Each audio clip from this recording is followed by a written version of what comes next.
अस्सलाम वालेकुम students, welcome to our next lecture. आज हमने इनकोडर्स को देखना है।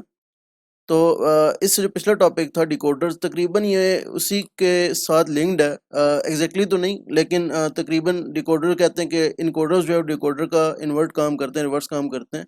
तो उसके लिए हम थोड़ा सा डिकोडर्स को देख लेते हैं कि डिकोडर्स क्या चीज़ थी, और उससे आगे फिर हम इनकोडर को इसी तरीके से लेकर चलेंगे। तो अब बस डिकोडर जो भी होता है उसकी एन इनपुट्स होती हैं और 2 पावर n आउटपुट्स होती हैं, यानी कि इनपुट्स कम होती हैं, आउटपुट्स ज़्यादा होती हैं। ठीक है ना। तो अगर 2 इनपुट्स होती हैं तो 4 आउटपुट्स होती हैं, यानी कि 2 पावर 4 का ये काम करता है। ठीक है ना। और फर्दर आपको याद कराता चलूँ कि अगर इसकी आप 2/4 का ही ले रहे हैं या 3/8 का भी आप ले सकते हैं, लेकिन मैं जो चीज़ करनी है उसके लिए मैं कम इनपुट्स और आउटपुट्स रखना चाहता हूँ। तो आपके पास एक ट्रुथ टेबल आता है, ठीक है, D0 से D3।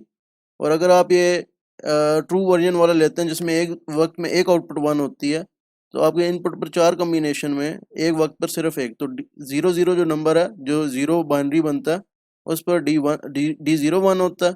जो बाइनरी कम्बिनेशन 1 बनता है वो D1 1 होता है। जो 2 बनता है उस पर D2 और फिर D3। ठीक है। और बाकी ये 0 होते हैं अपनी अपनी बाकी लोकेशंस पर।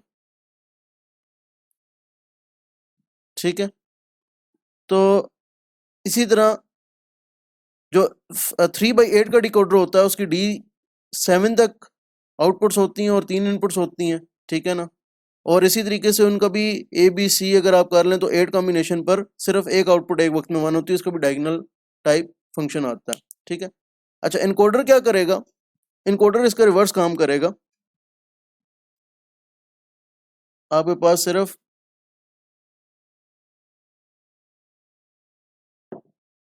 3 2 4 आउटपुट्स होंगी। ठीक है। डिकोडर्स का इनकोडर्स का रिवर्स काम करेगा। वो कैसे? कि आपके पास 4 इनपुट्स होंगी और 2 आउटपुट्स होंगी, या इन जनरल के अंदर 2 पावर n आउटपुट्स इनपुट्स होंगी और n आउटपुट्स होंगी, यानी कि 2/4 के मुकाबले में इनकोडर जो है वो 4/2 का होगा। So this is decoder and this is your encoder. ठीक है। अच्छा, अब अगर इनपुट्स आपकी 8 हुई तो आउटपुट्स 3 होंगी। तो जिस तरह 3/8 का डिकोडर है उसके मुकाबले में 8/3 का इनकोडर है। ठीक है ना। ये एग्जैक्टली उसके रिवर्स काम करते हैं या नहीं करते, उसके लिए हम आगे चल के देखते हैं कि क्या इश्यूज आते हैं। तो लेट से हम 8/3 इनकोडर का 8/3 इनकोडर का सर्किट बनाने की कोशिश करते हैं। ठीक है। तो अगर आप देखें तो 8/3 इनकोडर में इनपुट्स कितनी होंगी? 8 होंगी 2 पावर n, और आउटपुट्स कितनी होंगी? n। ठीक है। 3 आउटपुट्स होंगी। तो आपके पास जो ट्रुथ टेबल बनेगा उसके ऊपर इनपुट पर कितने वेरिएबल आएंगे? 8 वेरिएबल आएंगे। ठीक है। लेट से वो D0 से लेकर D7 तक होंगे। ठीक है ना। और आउटपुट हम ABC ले सकते हैं, XYZ भी ले सकते हैं। ठीक है। जो भी नाम ही देना। तो हम अपना एक ट्रुथ टेबल बनाते हैं, क्योंकि ट्रुथ टेबल डिजाइनिंग प्रोसीजर में सबसे पहला काम होता है ट्रुथ टेबल का। ट्रुथ टेबल बनता है, उससे आगे जो है वो फिर के मैप और बाकी चीज़ें या एक्सप्रेशन बेसिकली, और आगे बाकी चीज़ें बनती हैं। ठीक है। तो इनकोडर में आपके पास 7 इनपुट्स हैं, 8 इनपुट्स हैं। ठीक है। D0 to D7 और 3 आउटपुट्स हैं। तो आपके पास ये इनकोडर हो गया 8/3 का। ठीक है। अच्छा, अब इसमें कंसिडर करें कि आपने इनपुट साइड ट्रुथ टेबल बनाना है, तो इनपुट साइड जब आप फिल करेंगे तो कितनी एंट्रीज आएंगी? तो अगर देखा जाए तो आपके पास 2 पावर 8 एंट्रीज आएंगी। ठीक है। जिस तरह 3 वेरिएबल का के मैप होता है, 3 वेरिएबल का ट्रुथ टेबल होता है, तो उसमें 2 पावर 3 8 एंट्रीज आती हैं। तो अब आपके पास 8 इनपुट वेरिएबल है, 2 पावर 8 जो कि 256 बनता है, तो 256 एंट्रीज लिखेंगे। देखें, हम इसको इनकोडर को डिकोडर का रिवर्स चीज़ एक मान रहे हैं, तो फिलहाल हम वो कम्बिनेशन लिख देते हैं जिसके ऊपर आउटपुट्स आएंगी। ठीक है ना। तो जिस तरह डिकोडर की इनपुट XYZ पर 0 0 0 पर सिर्फ D0 1 होता है और 1 1 1 पर सिर्फ D7 1 होता है, हम इसका रिवर्स काम करेंगे। सिर्फ ये फंक्शन हम लिख देंगे। तो अगर इनकोडर को स्ट्रिक्टली डिकोडर का रिवर्स फंक्शन माना जाए तो दिस मीन्स कि आपके पास, ठीक है, फिर 0 1 0 0 0 0 0 0। ठीक है। इस तरह आपको समझ आ गई होगी, और आखिरी जो कॉम्बिनेशन होगा वो करते करते यहाँ पर 1 होगा सिर्फ। ठीक है। तो डायगोनल में सारे 1 होंगे। ठीक है। इस तरीके से आपके 8 कॉम्बिनेशन बनेंगे। D4 1 होगा, ठीक है, D6 5 1 होगा, फिर D6 1 होगा, तो ये बाकी सारे 0 होंगे इस तरह। और इसके ऊपर अगर आप डिकोडर को इनकोडर को बिल्कुल डिकोडर का रिवर्स फंक्शन ले रहे हैं, तो जिस तरह डिकोडर की इनपुट जब 0 0 0 होती है तो आउटपुट ये आती है, सिर्फ D0 1 होता है। इसी तरह आप रिवर्स में इनकोडर की आउटपुट्स लिख देंगे, ठीक है ना। तो जब ये D2 1 होगा तो 1 0 सॉरी 0 1 0, D3 पर 0 1 1 एंड D4 पर 1 0 0 और 1 0 1 1 1 0 एंड 1 1 1। ठीक हो गया। तो ये आपकी अब देखा जाए तो आपके पास ये ट्रुथ टेबल आ गया। लेकिन इसका मसला ये है कि ये तो आपने सिर्फ 8 इनपुट्स पर आउटपुट लिखी हैं, बाकी तो कॉम्बिनेशन 2 पावर 56 कॉम्बिनेशन में से सिर्फ 8 लिखे हैं आपने। 248 कॉम्बिनेशन तो अभी भी रहते हैं, उसका हम देखते हैं कि इशू क्या होता है उसकी वजह से। लेकिन आपको एक बात माननी पड़ेगी कि जितनी आउटपुट के कॉम्बिनेशन हो सकते थे वो सारे कवर हो गए। अब इसके अलावा अगर कोई आप नया कॉम्बिनेशन लिखते हैं तो वो इन्हीं 8 में से होगा। यानी कि पहले तो ये होता था कि इनपुट की कॉम्बिनेशन कवर करने की कोशिश की जाती थी, लेकिन यहाँ पर हमारी लिमिटेशन ये आ गई कि आउटपुट के सारे कॉम्बिनेशन कवर हो गए। तो जिस तरह डिकोडर की हर इनपुट पर एक यूनिक आउटपुट आ रही थी, यहाँ पर मसला ये हो गया कि अगर आप इन आउटपुट्स यूनिक लेना चाहते हैं इनकोडर की डिफरेंट कॉम्बिनेशंस पर, तो वो मुश्किल हो जाएगा, क्योंकि 8 ही टोटल आउटपुट के कॉम्बिनेशन बन सकते हैं इस केस में, ठीक है ना। तो इसको ज़रा हम देखते हैं कि इसकी इक्वेशंस क्या आएंगी, और फिर इसमें जो ऑब्वियसली एक मसला नज़र आ रहा है उस मसले को डिस्कस करते हैं और उस मसले का हल भी देखते हैं, ठीक है।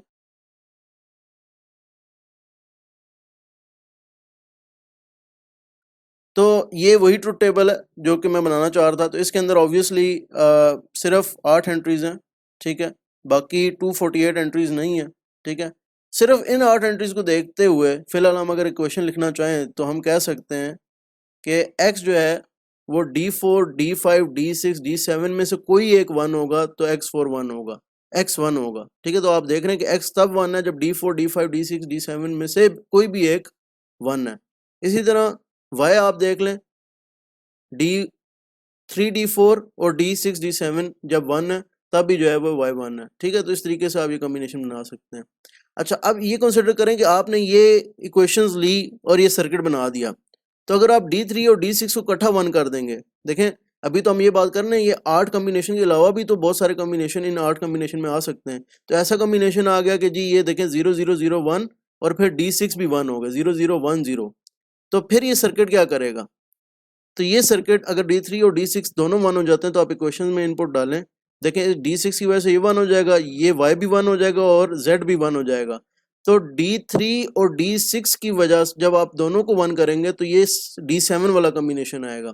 तो बेसिकली ये जब कॉम्बिनेशन आउटपुट पर आते हैं तो ये इनकोडर ये रिप्रेजेंट कर रहा होता है कि मेरे इनपुट पर कौन सी बिट ऑन थी, D0 ऑन था, D7 ऑन था, क्या था। तो जब आप 111 देखेंगे तो आप सोचेंगे शायद D7 पे 1 आया था, यानी कि D7 को रिप्रेजेंट कर रहा है XYZ का 111 कॉम्बिनेशन। लेकिन एक्चुअली इनपुट पर D3 और D6 दोनों साइमल्टेनियसली हैं।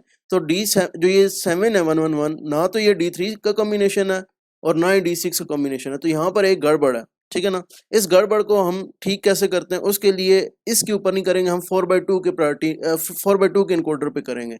उसके लिए 4/2 का मैं ट्रुथ टेबल बनाता हूँ और फिर वहां से होपफुली आपको समझ आएगी बात। तो 4/2 का जब हम इनकोडर बनाएंगे तो 2/4 के डिकोडर के रिवर्स फंक्शन के तौर पर इसको जरा देखते हैं हम, ठीक है।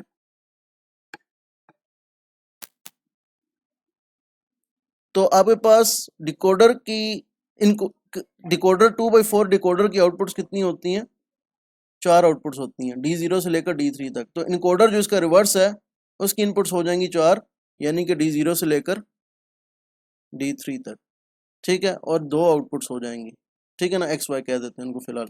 अच्छा, तो अगर मैं नॉर्मल तरीके से ट्रुथ टेबल बनाऊं तो मैं लिखूंगा 0 0 0 0 0 0 0 1, ठीक है ना, 0 0 1 0, ठीक है, 0 0 1 1 ऑब्वियसली, 1 0 0 सॉरी 0 1 0 0, और करते करते मेरे पास 0 1 1 1 और 1 0 0। अच्छा, मैं इसके बाद कॉम्बिनेशन लिखना नहीं चाह रहा, क्योंकि इसके बाद जितने भी कॉम्बिनेशन होंगे वो चारों वो सब के सब में कोई ना कोई एक से ज़्यादा 1 होगा। तो अगर आप डिकोडर की फंक्शनैलिटी याद करें तो क्या होता था, जब कोई भी इनपुट कॉम्बिनेशन आता था तो एक 1 आता था आउटपुट पर, ठीक है ना। तो ये 1 0 0 0, फिर 0 1 करेंगे तो 0 1 0 0, ठीक है। D0 से D3 तक ये कॉम्बिनेशन आ रहे हैं। तो हम इस ट्रुथ टेबल में सिर्फ वो कॉम्बिनेशन फिलहाल रख लेते हैं जिस तरह हमने D0 से D7 में किया थे, जिसमें एक कोई डायगोनल में 1 आ रहा है, ठीक है ना, एक ही 1 आ रहा है। तो आप देखें तो सबसे आखिरी कॉम्बिनेशन जिसमें D0 1 है, ठीक है। फिर आपके पास ये वाला कॉम्बिनेशन जिसमें D1 1 है, और फिर आपके पास D2 1 है, और फिर फाइनली जो है वो एक कॉम्बिनेशन जो हमने ऊपर से मिटा दिया एक्चुअली, जो ये यहाँ पर था, D3 1 है। तो देखा जाए तो डिकोडर के तो हमने चारों कॉम्बिनेशन पूरे कर दिए हैं। डिकोडर के आउटपुट पर यही 4 कॉम्बिनेशन आते हैं। तो इसका मतलब है कि अगर इनकोडर उसका रिवर्स फंक्शन है तो इस इनकोडर की इनपुट पर भी एक वक्त में एक 1 आना चाहिए। और इसके हिसाब से जब हम बनाएंगे तो D0 will be represented by 0 0, क्योंकि 0 0 जब इनपुट पर आता था तो D0 1 आता था, यानी कि जो उसका अंडरलाइनिंग सबस्क्रिप्ट है वही बाइनरी नंबर आ जाना चाहिए, D1 0 1 1 0 1 1, ठीक है। अब आप जब इसको भी बनाएंगे तो इसकी भी इक्वेशंस उसी तरह आएंगी जैसे इनकोडर की पहले आई हैं इक्वेशंस, यानी कि आप x को कहेंगे कि x आपका D2 और D3 और y आपका D0 सॉरी D1 और D3, ठीक है। तो अगर आप ये कॉम्बिनेशन दे दें जिसमें आप सिर्फ और सिर्फ D1 और D2 और D1 दोनों को 1 कर दें, ठीक है। तो D1 का 1 होना इसका मतलब है कि ये वाला कॉम्बिनेशन है, और D2 का 1 होना ये वाला कॉम्बिनेशन है, और आउटपुट क्या आएगी इस 0 1 1 0 कॉम्बिनेशन की वजह से आउटपुट x भी 1 आ जाएगी, y भी 1 आ जाएगी, जो कि D3 का कॉम्बिनेशन है। तो ये वही वाली सिचुएशन आ रही है। अच्छा, अब मेन चीज़ आ गई कि इसको अवॉइड कैसे करना है। तो देखें, इसको अवॉइड आप ऐसे ही कर सकते हैं कि दो चीज़ें इसमें आपको करनी पड़ेंगी। पहली चीज़ तो ये कि आपको बाकी जो 12 इनपुट्स हैं वो भी कवर करनी पड़ेंगी किसी तरीके से, और दूसरा इसमें एक चीज़ आती है कि प्रायोरिटी देनी पड़ती है, प्रायोरिटी इनकोडर बनाने पड़ते हैं, यानी कि इनकोडर कभी भी आपको खाली इनकोडर नहीं मिलेगा बल्कि वो प्रायोरिटी इनकोडर होगा। अब इस प्रायोरिटी का क्या मतलब है, ठीक है। इस प्रायोरिटी का मतलब ये है कि आप किसी एक एंट्री को, किसी एक नंबर को, किसी एक कम्बिनेशन को तरजीह दे देंगे बाकियों पर, ठीक है। देखें, हमारा मेन काम तो ये है कि D0 को रिप्रेजेंट करना है आउटपुट पर, D1 को करना है, D2 को करना है, D3 को करना है। तो आप किसी एक इनपुट को प्रायोरिटी दे देंगे। आप कहेंगे, फॉर एग्जांपल आप कहेंगे जब D0 1 हो जाए ना तो बाकी जो मर्जी कॉम्बिनेशन हो आउटपुट पर 0 0 ही आना चाहिए, ठीक है ना। तो ये प्रायोरिटी हो गई। इसी तरीके से आप या प्रायोरिटी रिवर्स भी कर सकते हैं। आप कह सकते हैं D3 हाईएस्ट है, तो मैं कहता हूँ कि जब D3 इनपुट पर 1 हो जाए ना तो फिर जो मर्जी हो जाए आउटपुट पर 1 1 ही है, ठीक है ना। तो हम प्रायोरिटी इनकोडर को देखते हैं, इसी से आगे प्रायोरिटी इनकोडर देखते हैं। बनाई प्रायोरिटी इनकोडर जाते हैं, इनकोडर कुछ बजाते खुद होता ही नहीं है, ठीक है ना। अच्छा, प्रायोरिटी इनकोडर के लिए दो चीज़ें आपने ज़हन में रखनी है कि किसी न किसी की प्रायोरिटी है। तो हम कहते हैं D0 D1 D2 D3, ठीक है। और अब आपने कोशिश करनी है कि चारों के 16 की 16 कॉम्बिनेशन कवर करें। तो सबसे पहले हम आते हैं X Y, और एक तीसरी इनपुट वैलिड इनपुट, ये आपको पता चलेगा क्यों है। सबसे पहला एक कॉम्बिनेशन 0 0 0 0 का होता है। फिलहाल हम इसको छोड़ देते हैं, नेक्स्ट पर आए। हम इसमें कह ये रहे हैं कि जो D3 है वो हाईएस्ट प्रायोरिटी का है। D3 जब 1 होगा तो फिर बाकी जो मर्जी हो जाए आउटपुट जो है ना वो D3 की मर्जी की आनी चाहिए, ठीक है। वो भी आपको जब करेंगे तो ज़्यादा होपफुली समझ आ जाएगी। तो नेक्स्ट कॉम्बिनेशन में मैं एक ये कॉम्बिनेशन डाल रहा हूँ, हालांकि लॉजिकली तो 0 0 0 1 आना चाहिए था, लेकिन फिलहाल बॉदर विद मी, आप इसी को देखें कि D0 लेट से 1 हो गया। तो D0 को रिप्रेजेंट क्या करती है आउटपुट पर 0 0, ठीक है। जब आप डिकोडर की इनपुट पर 0 0 देते थे तो आउटपुट D0 1 होती थी। अब इनकोडर रिवर्स काम करता है, तो इनपुट पर D1 1 हो जाए तो आउटपुट 0 0 आ जाए। इसकी सबसे लोएस्ट प्रायोरिटी रखी है हमने, ठीक है ना। यानी कि अभी देखें, कोई और अगर तीनों में से 1 हो जाता तो 0 0 ना आता, वो भी आपको समझ आ जाएगी प्रायोरिटी सबसे लो कैसे है इसकी। अच्छा, नेक्स्ट प्रायोरिटी है D1 की, यानी कि अगर D1 1 हो जाए, ठीक है, तो फिर D0 को आपने नहीं देखना। यानी कि इन दोनों कॉम्बिनेशन पर अगर D1 1 हो रहा है तो फिर D0 के ऊपर D1 की प्रायोरिटी है, यानी कि D1 को तरजीह दी गई है D0 पर। तो इन दोनों केसेस में आउटपुट आनी चाहिए 0 1, ठीक है। अच्छा, इस चीज़ को हम कॉम्पैक्ट करके लिखते हैं। अगर आप गौर करें तो ये 0 1 वेरिएट हो रहा है, बाकी सारे सेम रह रहे हैं। तो अगर मैं यहाँ पर जिस तरह मैं अपना कम्बिनेशन पहले लिखे हैं क्वेश्चन मार्क का लिखूं और कहूँ कि क्वेश्चन मार्क 1 0 0 का क्या मतलब है, तो आप समझ जाएंगे कि इसका मतलब है कि मैं 0 1 0 0 और 1 1 0 0 की बात कर रहा हूँ। लेकिन ऑब्वियसली हमारे पास जो प्रॉपर नोटेशन है वो क्वेश्चन मार्क नहीं है, डोंट केयर वाली इनपुट साइड पर है। तो ये आपने दो कम्बिनेशन के ऊपर एक आउटपुट लिख दी 0 1, ठीक हो गया। अच्छा, अब नेक्स्ट प्रायोरिटी D2 की है। तो D2 जब 1 हो जाए तो D और D1 का जो मर्जी स्टेटस हो, ठीक है, ये अब चार कॉम्बिनेशन है। तो अब आपको होपफुली प्रायोरिटी की समझ आ रही होगी कि D2 जब 1 आ जाए तो फिर D और D1 का जो मर्जी कॉम्बिनेशन आ जाए इसके साथ आउटपुट पर D2 की मर्जी चलेगी। और इसी तरह D3 की हाईएस्ट प्रायोरिटी है। D3 1 आ जाए तो यहाँ पर चाहे जो मर्जी कॉम्बिनेशन हो, कोई और 1 होता है नहीं होता है, D3 ने सबसे हाईएस्ट प्रायोरिटी है, D3 ने आउटपुट पर 1 1 को इन्फोर्स करना। ये सर्किट ऐसा है, ठीक है ना। तो अब आपके पास ये 8, ये जो एक्स एक्स एक्स है इसका मतलब है कि ये 8 कॉम्बिनेशन है 1 के साथ, यानी कि 1 0 0 0 से लेकर 1 1 1 1 तक ये सारे कॉम्बिनेशन पर, क्योंकि D3 आपका 1 है आउटपुट पर 1 1 ही आ रहा है, ठीक है ना। तो ये प्रायोरिटी होती है। तो इसका मतलब है कि हाईएस्ट प्रायोरिटी इसमें D3 की है। अच्छा, D2 जब 1 हो रहा है तो फिर देखें D3 0 होना लाजमी है, ठीक है ना। यही तो बात की हमने कि D3 1 हो जाता तो बाकियों को आप भूल जाएं, आउटपुट पर 1 1 दें। तो इसका मतलब है कि जब D2 की बारी आएगी तो D3 कम से कम 1 0 जरूर होना चाहिए। अब D2 1 है तो फिर D1 D0 की इसने परवाह नहीं करनी, सर्किट ने 1 0 आउटपुट पर देना है। फिर थर्ड, उसके बाद प्रायोरिटी है D1 की। तो इसके लिए D2 D3 दोनों को 0 होना चाहिए, क्योंकि आपने कह दिया है कि अगर D3 1 कर दूं तो फिर तो ये कॉम्बिनेशन आना चाहिए, या D2 1 कर दूं और D3 0 हो तो ये कॉम्बिनेशन होना चाहिए, ठीक है ना। तो बेसिकली ये 8 कॉम्बिनेशन हैं, ठीक है। ये चार कॉम्बिनेशंस हैं जिनके ऊपर आउटपुट ये आ रही है, और ये दो कॉम्बिनेशंस हैं, और एक ये कॉम्बिनेशन हुआ तो 8 4 12, 2 14 और 15, और एक ये 16वां कॉम्बिनेशन। तो ये टोटल 16 कॉम्बिनेशन आपके 4 बिट के इनपुट साइड पर पूरे हो गए, ठीक है ना। अच्छा, अब आउटपुट साइड पर दो चीजें रहती हैं, ये टोटल आउटपुट्स ही ये हो सकती हैं 0 0 0 1 1 0 1 1, क्योंकि ये तो चार कॉम्बिनेशन। डिकोडर अगर आप देखें ना तो डिकोडर में क्या होता है, जब आप ये इनपुट देते हैं तो ये आउटपुट आती है, ये इनपुट ये आउटपुट, ये सारी एग्जॉस्ट हो जाती हैं। अब जो आपका इनकोडर है वो रिवर्स काम कर रहा है, अब सारे के सारे यूनिक कॉम्बिनेशन तो आउटपुट पर सारे पहले आ चुके हैं। तो अब 0 0 0 0 पर क्या होगा, इसके लिए तीसरी इनपुट बनाई हुई है। ये तीसरी इनपुट ये कहती है कि ये जो चार इनपुट्स हैं ना, इस तरह की चार नहीं बल्कि ये 15 इनपुट्स हैं, ये जब आएंगी तो ये इनपुट्स वैलिड होंगी, ठीक है। तो ये वैलिड आउटपुट इंडिकेट करेगी कि कोई ना कोई इनपुट पर वैलिड इनपुट आई है और उसके हिसाब से आउटपुट मिल गई है।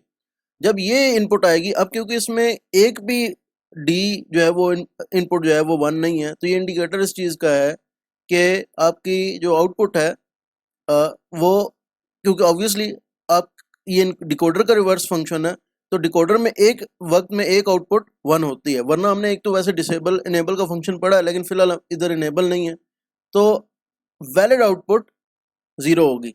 अब जब हमें पता चल गया कि आउटपुट वैलिड 0 होगी, तो हमें यहाँ पर इनपुट एक्स और वाई की आउटपुट क्या रखनी चाहिए।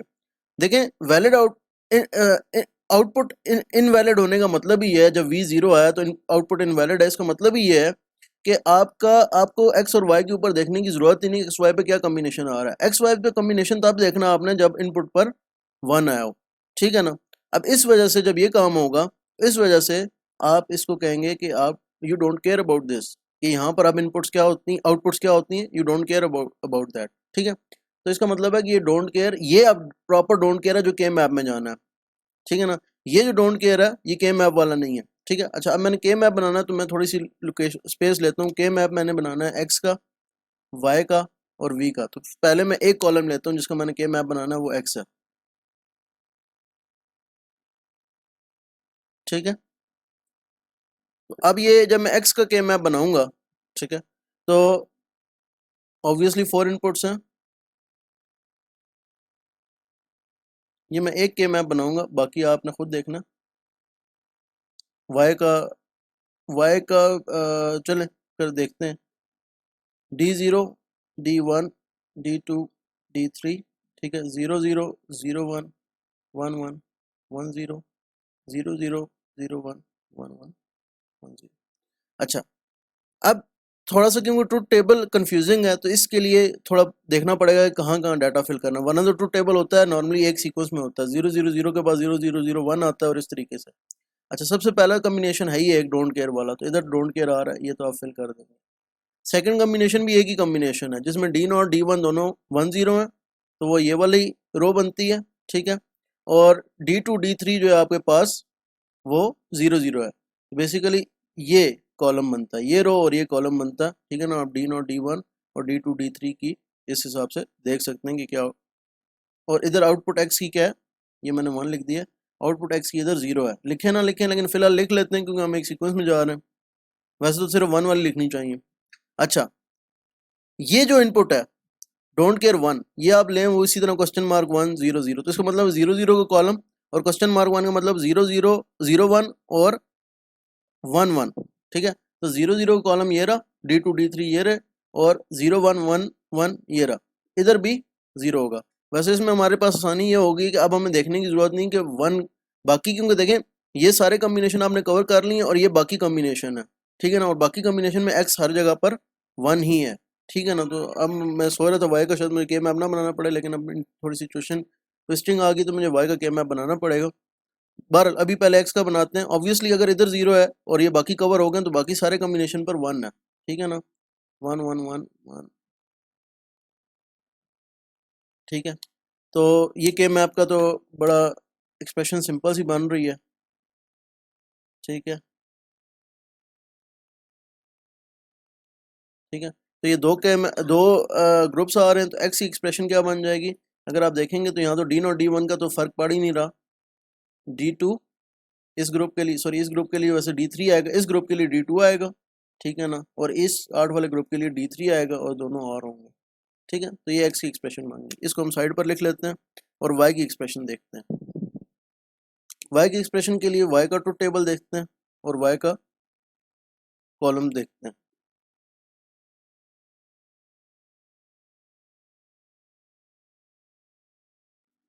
तो आपके लिए मैंने यहाँ पर बीच में एक दफ़ा दोबारा डायग्राम जो पीछे एक्स और वाई दोनों थे वो मैंने देखी है, दिखाई है, तो आप कॉलम देख सके होंगे, उसमें वाई का यही कॉलम है, ठीक है ना। अब इधर आ जाए कि ये वाई का कॉलम फिल कैसे होगा, ठीक है। कॉलम तो हमने लिख लिया। सबसे पहले देखें 000 पर डोंट केयर है, ये तो पता चल गया। 1000 पर 0 है, वो ये वाली आ गई। अब ये दो कॉम्बिनेशन है जहाँ पर 1 है, तो देखें वो कौन से कॉम्बिनेशन है। ऑब्वियसली x1 00, तो D2 D3 00, D1 1 हो और x कुछ D0 कुछ भी हो सकता है, तो वो ये वाली सिचुएशन बनती है।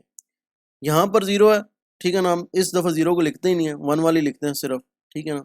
और फाइनली आपके पास ये बच गई, ये 8 कॉम्बिनेशन है। जिधर D3 1 हो वो सारे कॉलम में आपके पास y1 है, तो D3 कहाँ कहाँ 1 है, देखा जाए तो D3 ये भी 1 है और ये भी 1 है, ठीक है ना। इसके अलावा बाकी सारे, मतलब ये सब, ये पूरा का पूरा यहाँ पर 1 आ जाएगा। ये 8 कॉम्बिनेशन है, इसका मतलब ये 8 बॉक्सेस होंगे, और वो 8 बॉक्सेस कहाँ होंगे, उन 8 बॉक्सेस में D3 क्या रहना चाहिए, 1 रहना चाहिए।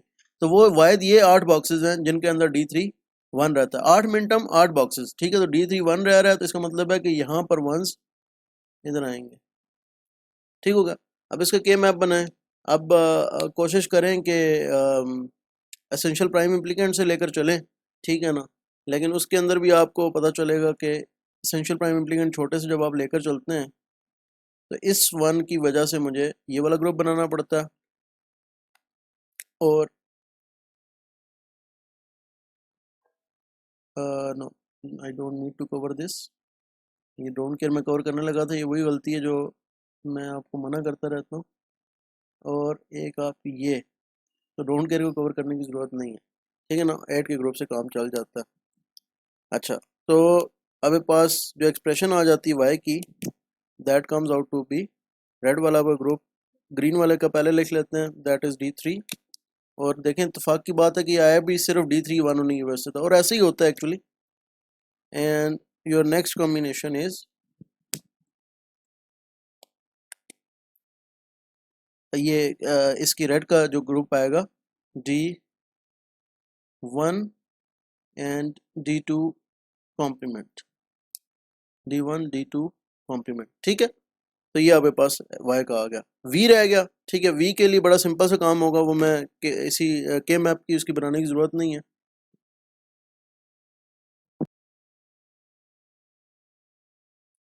तो v के लिए आपके पास 0 1 1 1, ठीक है ना, यानी कि ये सिर्फ एक कम्बिनेशन पर 0 है और बाकी सब पे 1 है। इसके लिए सबसे बेस्ट हल क्या है कि आप मैक्स टर्म लिख लें, ठीक है ना, क्योंकि एक ही मैक्स टर्म है। तो देखें, प्रोडक्ट ऑफ मैक्स टर्म क्या कहती है कि वो वाली सारी मैक्स टर्म जहाँ पर आपका फंक्शन 0 है वो लिख लें तो फंक्शन बन जाता है।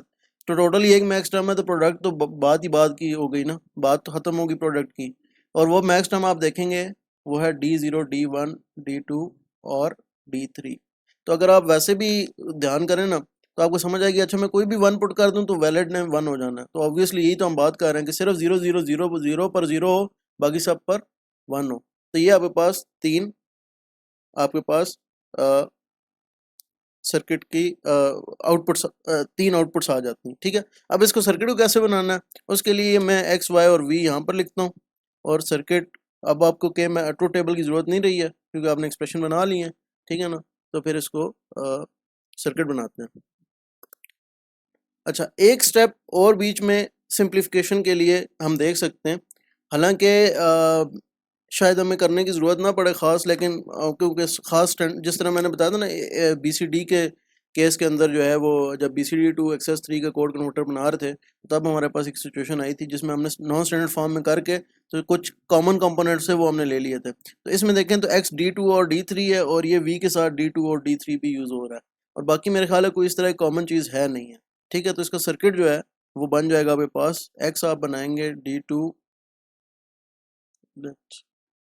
D2 और D3, ठीक है। तो ये आपके पास X की आउटपुट आ जाएगी। X की आउटपुट फर्दर आप अगर V के साथ करें और D0 D1 के साथ आप और करें तो ये आपके पास V1 बन जाएगी। और Y की जो आउटपुट है D1 D2 कॉम्प्लीमेंट और D3, सो D1 D2 कॉम्प्लीमेंट, ये दोनों एंड होंगे और विद D3, तो ये आपकी Y की आउटपुट बन जाएगी, ठीक है। तो ये X Y V का ये आपके पास 4/2 का प्रायोरिटी इनकोडर बन गया, ठीक है। ये मुझे बाहर निकालने दें इस आउटपुट को, ठीक है। तो जब भी आपके पास 0 0 0 0 होगा V1 हो जाएगा और यहाँ पर आप फिर देखेंगे नहीं, V 0 हो जाएगा और आप देखेंगे नहीं यहाँ पर, ठीक है। और जब भी कोई भी एक प्रायोरिटी के हिसाब से जब D3 जो इसकी हाईएस्ट प्रायोरिटी थी 1 आएगा तो 1 1 आउटपुट पर आएगा, ठीक है ना। तो ये आपके पास प्रायोरिटी इनकोडर्स होते हैं।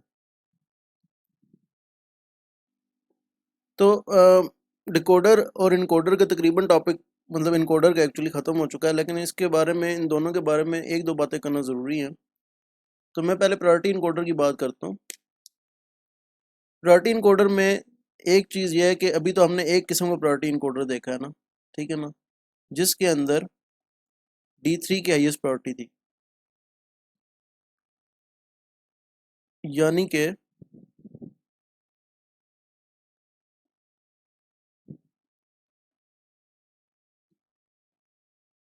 कि जब D3 हाई होता था तो उसके मर्ज़ी की आउटपुट आती थी और बाकी किसी की बात नहीं सुनी जाती थी, ठीक है। तो प्रायोरिटी सबसे ज़्यादा इसकी थी। अब ऐसा भी हो सकता है कि आपको कहा जाए कि आप D0 की हाईएस्ट प्रायोरिटी रखें, तो फिर आप क्या करेंगे, इसका मतलब ये होगा कि आप कहेंगे कि D0 जब 1 हो जाए तो फिर किसी की सुनी नहीं जाए, यानी कि D0 1 होने पे जो इसका कम्बिनेशन होता था वो आ जाए, ठीक है ना। कॉम्बिनेशन सेम रहेगा, ये देख लें आप, D0 जब 1 हो रहा है तो कॉम्बिनेशन 0 0 रह रहा है, लेकिन अब क्या हो रहा है कि आप D1 D2, अब जब आप इसका ट्रूथ टेबल बना के सर्किट बनाएंगे तो उस सर्किट में जब आप D0 1 कर देंगे तो D1 D2 D3 की मर्जी नहीं चलेगी, ठीक है। फिर ये रिवर्स प्रायोरिटी इस तरह हो जाएगी, अगर आप पूरी प्रायोरिटी रिवर्स कर रहे हैं कि D0, फिर आप कह रहे हैं कि D1 की हाईएस्ट प्रायोरिटी हो जाए, फिर D2 की प्रायोरिटी हाईएस्ट हो जाए एंड देन D3 की प्रायोरिटी आ जाए, तो आप ये बात कर रहे हैं कि आउटपुट कम्बिनेशन आप देख रहे हैं कि 1 जिधर था उधर इसी के हिसाब से आ रहे हैं, लेकिन मेन चीज़ क्या होगी कि अब D0 1 होगा तो बाकी किसी की बात नहीं देखी जाएगी। D3 1 होगा तो D3 1 होने पर 1 1 तब भी आएगा जब D0 D1 D2 तीनों 0 होंगे, ठीक है ना। अच्छा, तो ये तो होगी प्रायोरिटी इनकोडर। अच्छा, ये एक रिवर्स प्रायोरिटी होगी, यानी कि D3 जब 1 था तो हमने कहा था हाईएस्ट प्रायोरिटी इनको जो है ना वो आप प्रेफरेंस दे रहे थे कि D3 हाईएस्ट है तो उसको आप प्रायोरिटी दे रहे थे। अब D0 लोएस्ट प्रायोरिटी होगी, और ऐसा भी हो सकता है कि आपको प्रायोरिटी मिक्स करके दे दी जाए, आपको ऑर्डर बता दिया जाए कि D0 फिर D2 फिर D1 फिर D3। तो ये इस तरह भी चीज़ दी जा सकती है, ठीक है।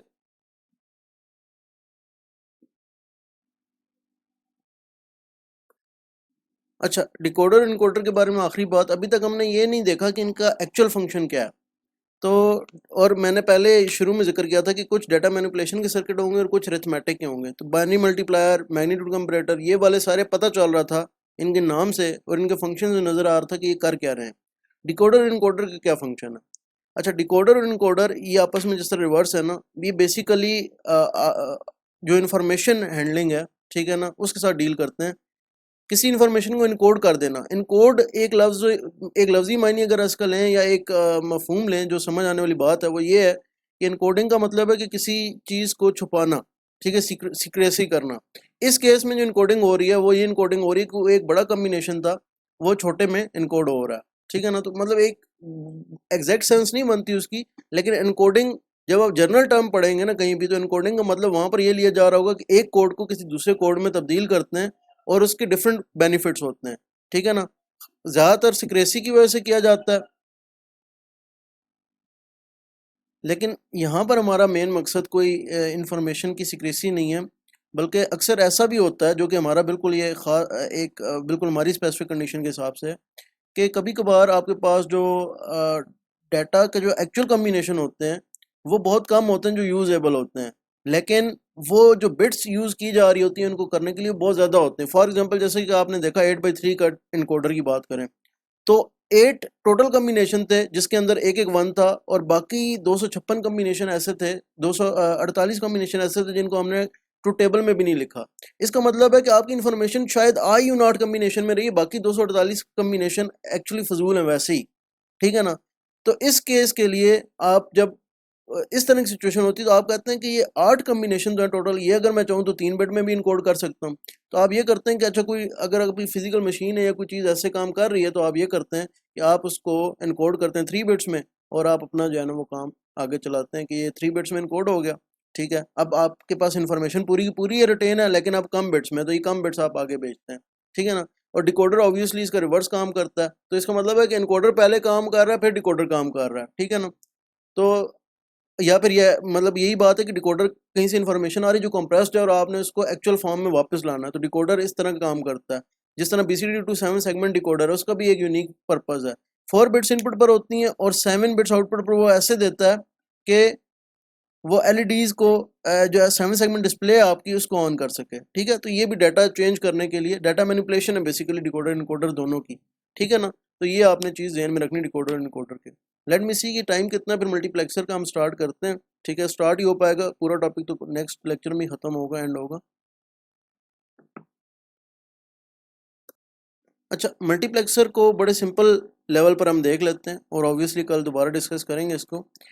मल्टीप्लेक्सर भी एक डाटा मैनिपुलेशन इक्विपमेंट है, और इसका मेन काम है डाटा की स्विचिंग करना या डाटा का एक्चुअली सिलेक्शन करना, ठीक है ना। फॉर एग्जांपल आपके ये ब्लॉक डायग्राम की फॉर्म में मल्टीप्लेक्सर, ठीक है, दो इनपुट्स हैं लेट से, इसकी आउटपुट मल्टीप्लेक्सर जितने मर्जी मल्टीप्लेक्सर हो जाए सबकी आउटपुट एक ही होती है, ठीक है ना। और इनपुट अक्सर 2 पावर n की फॉर्म में होती हैं, तो 2 इनपुट्स हो सकती हैं, 4 हो सकती हैं, 8 हो सकती हैं, 16 इनपुट्स हो सकती हैं, 32 इनपुट्स हो सकती हैं, लेकिन आउटपुट 1 ही होगी। तो मक्स हमेशा 8/1, 16/1 इस तरह होता है। और इसका काम ये होता है कि बेसिकली आपका जो मक्स होता है वो इंफॉर्मेशन भी बाइनरी होती है, 0 1, या आप कहीं से भी कुछ भी कर सकते हैं, पीछे से आ रही है इनपुट, ठीक है ना। लेकिन इसका काम ये होता है कि एक वक्त में सिर्फ एक को ये जाने देगी, तो ये कभी कभार अपनी आउटपुट इसके साथ कनेक्ट कर लेती है और कभी इधर से कनेक्शन तोड़कर इधर कर देती है। तो ये आपके डिपेंड करता है।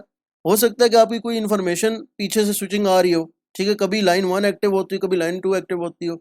मैं आपको इलेक्ट्रिसिटी के कनेक्शन में मिसाल दे देता हूँ, लेकिन ये आप अप्लाई डिजिटल पे नहीं करते इस तरीके से। पहली बात तो ये कि आपको जो मल्टीप्लेक्सर है जो प्रैक्टिकली मिलते हैं आईसीस की फॉर्म में, वो बहुत छोटे होते हैं, ठीक है ना, बहुत लो पावर होते हैं। आप इलेक्ट्रिसिटी पावर के साथ काम कर भी नहीं सकते हैं। लेट से आपके पास यहाँ से वापडा आ रही है, ठीक है, और यहाँ से आपके पास आपके जनरेटर की आउटपुट आ रही है, बिजली आ रही है, और ये आपने घर के कनेक्शन में बिजली दी हुई है, ठीक है ना।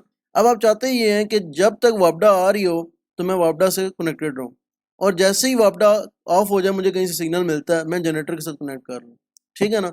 तो ये काम बेसिकली मल्टीप्लेक्सिंग का ही हो रहा है, स्विचिंग ही हो रही है। इसी तरह आप 4 सोर्सेज में करते हैं तो वो 4/1 होगा, 8 में करते हैं तो 8/1 का मल्टीप्लेक्सर बन जाएगा, 3 में करते हैं तो वो एक टॉपिक है, यानी कि 3 के लिए आपके पास इनपुट ही 3 है, चौथी है ही नहीं, तो आप क्या करेंगे, ठीक है ना। तो वो एक टॉपिक लाता है। लेकिन अब मसला ये पड़ गया कि आप ये कैसे डिसाइड करेंगे कि मैंने कौन सी इनपुट सेलेक्ट करनी है। तो एक चीज़ इसके साथ एक्स्ट्रा होती है, 2 पावर n इनपुट्स 1 आउटपुट्स। ये वापडा लेट से आप ये जनरेटर कह रहे थे, सेलेक्ट के लिए इसको कहते हैं सेलेक्ट लाइंस, ठीक है ना, सेलेक्ट लाइंस। और ये सेलेक्ट लाइन ये n होती हैं। तो अगर 2 इनपुट्स हैं तो ये 1 आउटपुट 1 सेलेक्ट लाइन होगी। अगर 4 इनपुट्स हैं, 4/1 का मक्स है, तो ये 2 सेलेक्ट लाइन होंगी, ठीक है ना। 2 पावर 2 4 होता है ना, तो 2 सेलेक्ट लाइंस होंगी, ठीक है ना। अब इसका सर्किट मेरे ख्याल है कल ही करेंगे, ये इतना काफ़ी था आज के लिए इसका मल्टीप्लेक्सिंग का फंक्शन, ठीक है ना। इंशाल्लाह हम लोग सर्किट इसका कल करेंगे। So that's it for today, ठीक है। होपफुली आपको डिकोडर का टॉपिक जो पहले समझ आया हुआ तो थोड़ी सी मज़ीद इंसाइट मिली होगी, और इनकोडर टॉपिक आपको कम्प्लीटली इंशाल्लाह समझ आ चुका होगा, और मल्टीप्लेक्सिंग का भी जो बेसिक पर्पज़ है आपको समझ आ चुका होगा। इसको हम एक इंटरेस्टिंग सर्किट है, हालांकि हम मल्टीप्लेक्सिंग करेंगे बहुत लोअर लेवल पर, लेकिन हम मतलब लो पावर लेवल पर, लेकिन मतलब ये वन ऑफ द एप्लीकेशन बनाई जा सकती है। हाई पावर मल्टीप्लेक्सर्स होते हैं एक्चुअली आपके पास, बहरहाल, लेकिन आप उनको मल्टीप्लेक्सर्स नहीं कहते, ठीक है। तो आज जो है वो आज के लिए इतना ही, ठीक है। इंशाल्लाह नेक्स्ट लेक्चर मल्टीप्लेक्सर स्टार्ट करेंगे तो होपफुली आपको वो चीज़ें भी समझ आएंगी, ठीक है। अल्लाह हाफिज़।